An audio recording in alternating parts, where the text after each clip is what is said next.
Bonjour à tous, c'est le seul unique Ryu Sensei et j'espère que vous allez bien. On y est et ça va hyper vite. Xebec est avec Newgate et Kaido face au monde. Un chapitre après, Garp, Roger, Xebec, Newgate, Lin et Kaido, donc 6 combattants l'ont attaqué. Avec Galaxy Impact, Kamusari, Pandemonium, Ikwa Ikoku et Dragon, avant que Xebec ne se fasse Domi. Un chapitre après, Kaido, Lin et Newgate ont été écartés par un Xebec sous Domi. Et un chapitre après, Roger et Garp donnent tout pour venir à bout d'un Xebec Domi réversi. Les changements ont été faits très rapidement. Que va-t-il se passer dans le et les prochains chapitres? Quelle sera la conclusion du plus grand flashback de l'œuvre? Sans oublier Goldie Roger qui pourrait manquer de légitimité individuelle. C'est ce qu'on va voir aujourd'hui. On y va.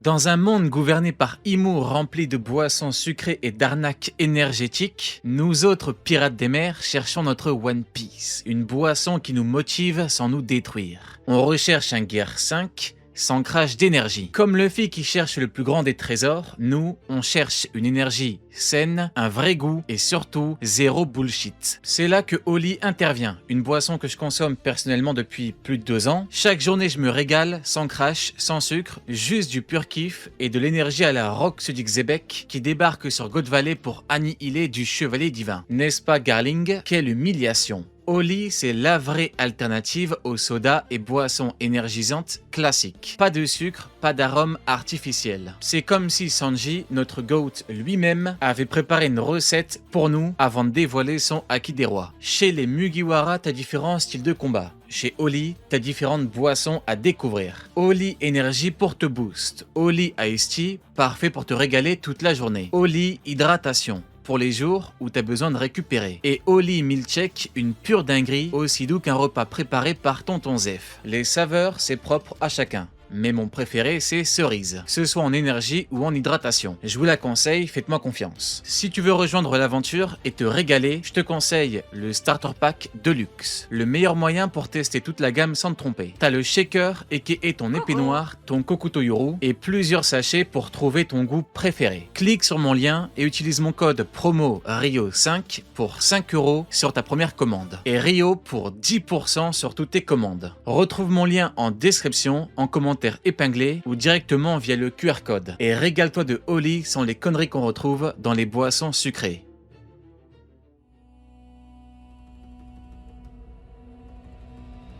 Pour bien comprendre les enjeux de la fin de God Valley par rapport à Roger, il faut s'intéresser à qui est Goldie Roger. C'est le premier personnage à être apparu dans l'œuvre d'Eiichiro Oda. Il exista jadis un homme qui s'était procuré tout ce que le monde pouvait offrir. Richesse, renommée, pouvoir.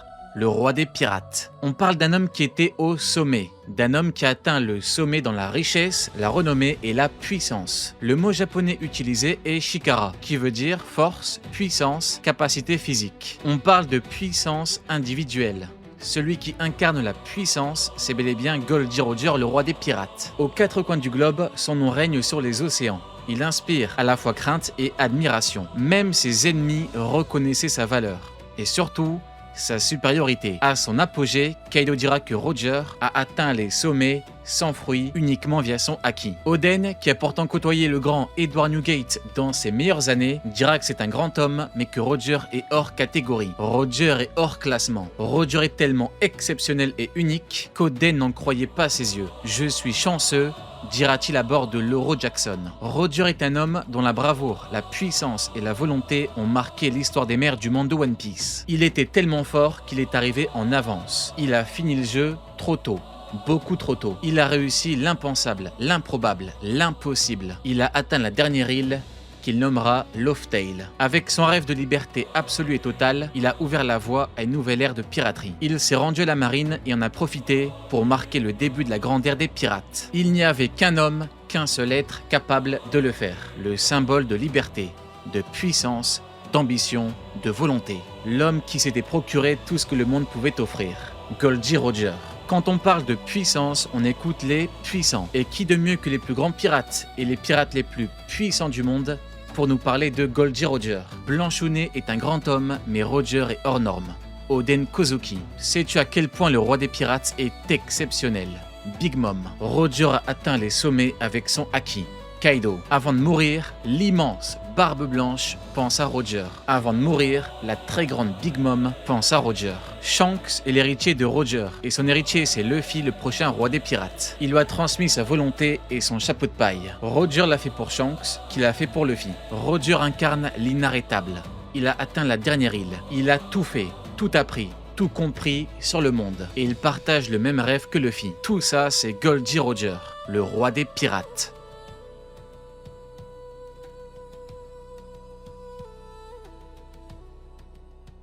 Quant au combat final, on avait deux options. Un 2 contre 1 ou un 1 contre 1 final Roger Xebec. Dans l'œuvre, on a eu beaucoup de 1 contre 1, de 2 contre 1 et même des 2 contre 1 qui ont fini en 1 contre 1. Les 2 contre 1 permettent bien évidemment de vaincre quelqu'un qui est beaucoup trop fort en 1 contre 1. Garp l'a déjà fait, 2 contre 1 avec Sengoku contre Shiki. Voyons leur tête, les mots du narrateur qui dit que le terrain était détruit, qu'ils ont combattu avec une telle hargne, etc. pour comprendre le caractère obligatoire du 2 contre 1. En autre 2 contre 1, on a Luffy et Law contre Doflamingo et même une combinaison d'attaques. Sauf que ça s'est fini en 1 contre 1, Luffy Doflamingo. Doflamingo était beaucoup plus fort que Law, pourtant en 2 contre 1, Law lui a mis un bon gros Gamma Knife. Autre 2 contre 1 qu'on a eu, Kid et Law contre Big Mom. Il démarre en 1 contre 1, Kid contre Big Mom, sauf que Law s'invite à la fête et dit à Kid qu'il a besoin de lui. Il a raison, sans Law, il perd. Tout le monde sait que Law ou Kid auraient inévitablement perdu en 1 contre 1. Et aucun power-up n'aurait pu changer quoi que ce soit au caractère inéluctable de leur défaite. Sauf que ça va plus loin que ça. Car il faut s'intéresser au fond, car il y a des enjeux très forts, leur rêve. Kid rêve de battre un empereur. Law rêve de connaître des secrets et il a besoin de vaincre Big Mom pour y arriver. Selon ses propres mots, Big Mom est une empereur. Elle est très résistante. Elle a des compétences uniques, bien Kid et Roi revêtis. Pourtant, Kid et Law, qui sont individuellement beaucoup plus faibles, ont pu la vaincre et envoyer des coups qui lui feront extrêmement mal. Big Mom ira jusqu'à faire un espèce d'équivalent du Domi Reversi en sacrifiant de son espérance de vie. Elle devient plus grande, plus forte, pourtant Kid et Law la battent. En plusieurs contre 1, Oda est allé encore plus loin pour nous montrer que quand on sort du cadre du 1 contre 1, ça n'a plus rien à voir.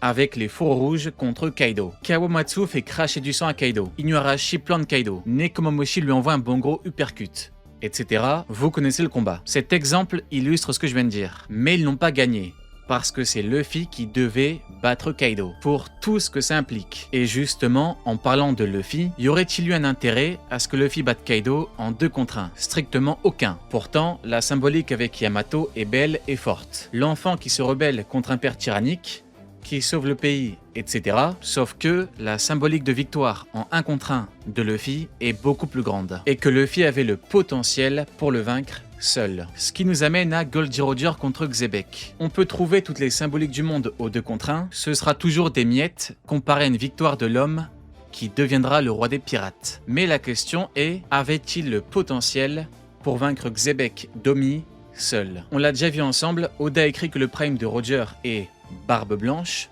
c'est 2 ans après God Valley. Zenseiki, apogée en puissance.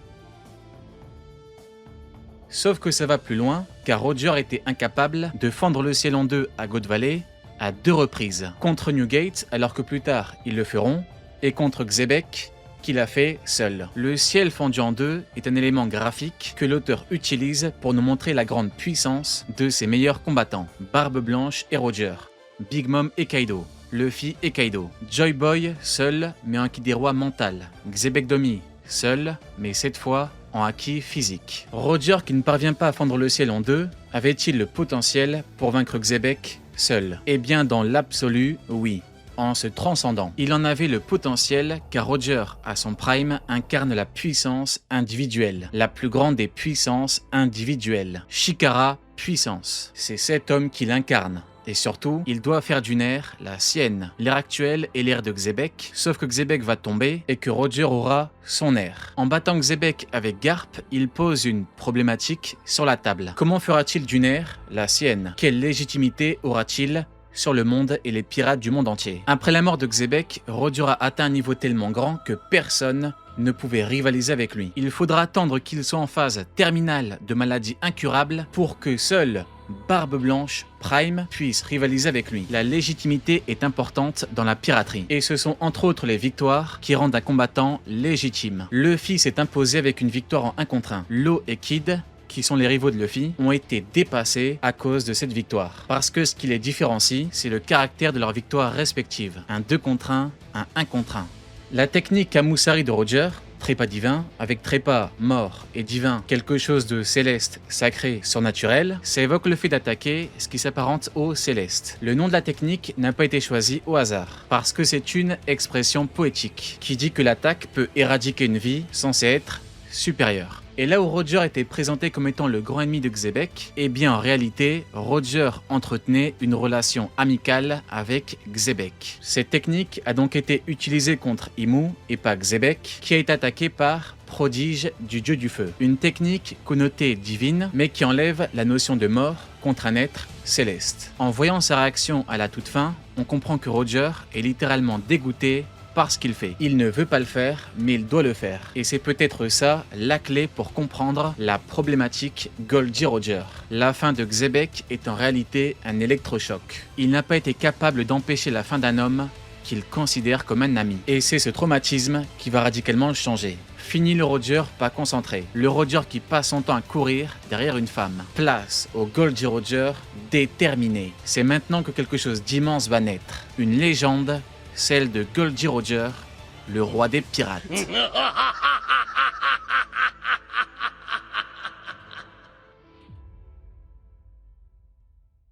Pendant des années, on a vu qu'il était littéralement impossible que le pirate Roger affronte le pirate Xebec avec un marine Garp. Parce que c'est un non-sens total d'un point de vue symbolique et pour tout ce que ça implique. L'homme qui sera plus tard le roi des pirates ne peut pas s'allier avec un marine pour affronter un pirate qui est son plus grand adversaire. Sengoku a littéralement menti sur toute la ligne. Roger et Garp contre les Rox, qui est Rox, ce qu'il faisait, la relation entre les membres, bref, on a eu affaire au plus grand mythomane de toute l'œuvre. Et comme la parole d'un homme n'engage que lui, s'il y a bien une personne à blâmer, c'est Sengoku. Ce qui importe, c'est qu'on a finalement la réponse. Roger le pirate combat avec Garp le marine, mais pas contre Xebec le pirate, contre Xebec le démon Domi Reversi, au service de Imu, qui pleure et les supplie de lui prendre la vie. Xebec, qui est un homme fier, grand et digne, n'est plus maître de ses mouvements. On assiste à la fin d'un être qui incarne des idéaux très nobles, à la fin d'un homme qui sacralise les relations humaines, l'amitié et la famille. Il suffit de se poser une simple question pour comprendre la situation. Si on retire le Domi Reversi à Xebec, aurait-on un 2 contre 1 Garp Roger contre Xebec? Absolument pas. Surtout que Xebec est venu pour libérer femme et enfant, et que Roger n'a strictement aucun intérêt à le combattre, dans la mesure où leur relation est très amicale. Ce qui m'a fait réfléchir au Domi Reversi, qui est en réalité une technique qui est tout bonnement extraordinaire d'un point de vue scénaristique. Parce qu'il faut réfléchir au potentiel de cet élément pour comprendre que c'est une mine d'or au service du scénario. Parce que One Piece est une œuvre où les relations humaines sont importantes et où on analyse les différents comportements pour comprendre ce qui est possible, moins possible ou impossible. Voyez-vous Zoro vouloir prendre la vie de son capitaine? Non, car il est allé jusqu'à donner sa propre vie en échange de celle de Luffy. C'est le comportement de Zoro et sa relation avec Luffy qui nous permet d'affirmer que c'est impossible. Sauf qu'avec un Domi Reversi, l'impossible devient possible. Et comme Xebec lui-même a été Domi, il n'y a en principe plus aucune limite au pouvoir de Imu. Je parle souvent de minimum de potentiel, qui est une réflexion qui vise à comprendre qu'à partir du moment où un personnage a quelque chose, ceux qui sont plus forts ou qui ont son niveau peuvent en principe en faire de même, dans la mesure où c'est possible en fonction des facultés. Je m'explique rapidement. Doflamingo a éveillé son fruit, donc ceux qui ont son niveau ou qui sont plus forts peuvent le faire. Doflamingo incarnait donc le minimum de potentiel. Sauf que sur Egghead, on a eu Kaku qui a un éveil de fruit, ce qui veut dire que la barre de potentiel a été baissée. C'est valable pour les éveils de Haki, etc. Comme Xebec a été Domi, tous ceux qui ont son niveau ou qui sont plus faibles peuvent en principe être Domi. L'auteur a donc mis la barre tout en haut, ce qui implique le fait qu'on a affaire à l'une des techniques les plus cheatées de l'histoire, qui peut nous donner n'importe qui contre n'importe qui. Le Domi Reversi va au-delà de toute relation, parce que Xebec a failli prendre la vie de sa femme et de son fils. Il serait donc tout à fait possible d'avoir un Luffy contre un sabot Domi, un combat fraternel que le Domi rend possible, un Zoro contre Mihawk Domi, un combat maître-élève que le Domi rend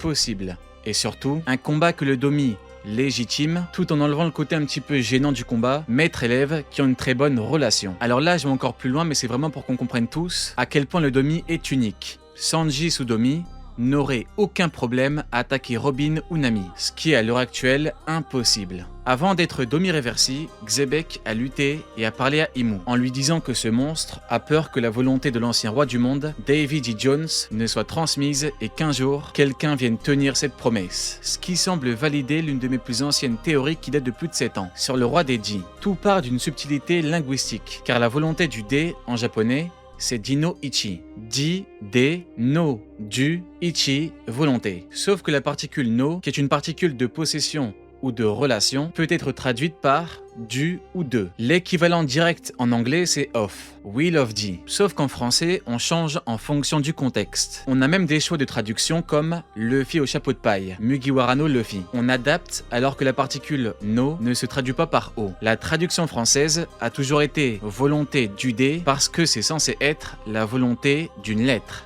le D. Sauf que si le D fait référence à un nom, en l'occurrence Davy, on aurait alors ce que Xebec a dit à Imu, la volonté de Davy. Sauf que ça va encore plus loin. On a eu la réponse pour volonté du D, volonté de D, volonté de Davy, sans la voir entièrement. Car Xebec et Imu ajoutent deux mystères, une promesse et un rêve. La promesse de Davy Jones et le rêve de Davy Jones. En tout cas, je suis content d'avoir trouvé l'essence même de la volonté du D, qui est la volonté d'un roi, Davy Jones. Vous l'aurez remarqué, God Valley n'est pas un lieu où on a beaucoup de combattants surpuissants qui ont combattu. Et à vrai dire, on a eu beaucoup de flops à God Valley, dans tous les camps. Les chevaliers divins n'ont rien fait. Garling s'est fait éclater. Captain John est quasi KO après une crotte de nez. Gonzui s'est fait éclater en off-screen. Les autres Rocks n'ont rien fait. Le rival de Shiki, Kyo, s'est pris un coup de pied en pleine tête.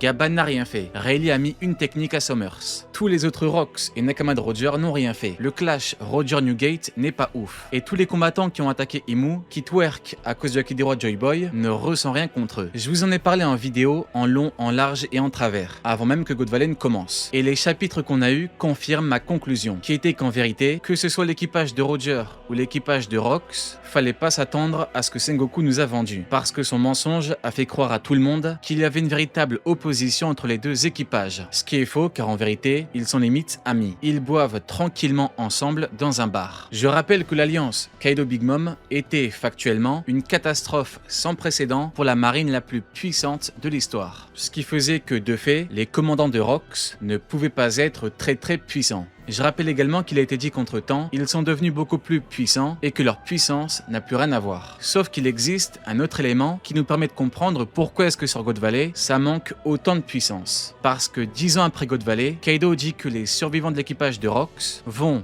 je cite, commencer à se faire un nom. Ce qui veut dire que 10 ans après God Valley, tous les Rocks, à part Newgate, ne sont toujours pas de véritables fous furieux en puissance. Et là où l'auteur est fort, c'est qu'il parle de nom. Ça ne vous rappelle rien? Lin Lin, futur Big Mom. Shiki, futur Lion d'Or.